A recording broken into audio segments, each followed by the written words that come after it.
ជំរាបសួរអ្នកគ្រូខ្ញុំឈ្មោះច័ន្ទពេញមរកតថ្នាក់ទី2កមេរៀនទី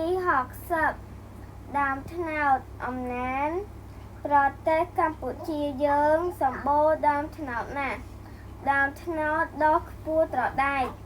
ហើយរីស្ទើរពីពេញ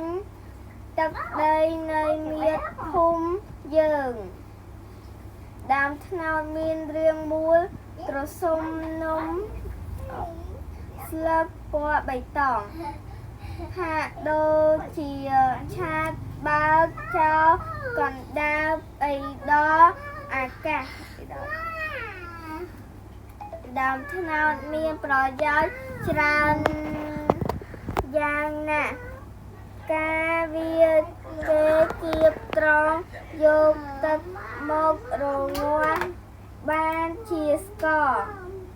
មានរសជាតិផ្អែមឈ្ងុយឆ្ងាញ់ដើមអាចយកមកធ្វើ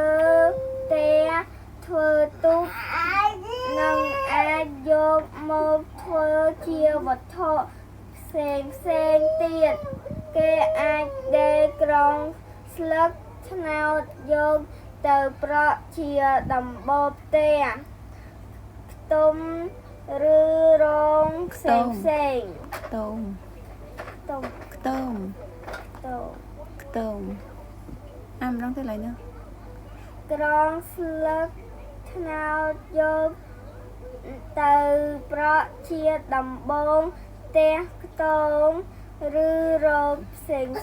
រងខ្ទមមិនខ្ទមទៀតខ្មែរយើងពេញចិត្តនឹងដើមត្នោតណាស់ព្រោះវាជាសម្បត្តិធម្មជាតិតាំងពី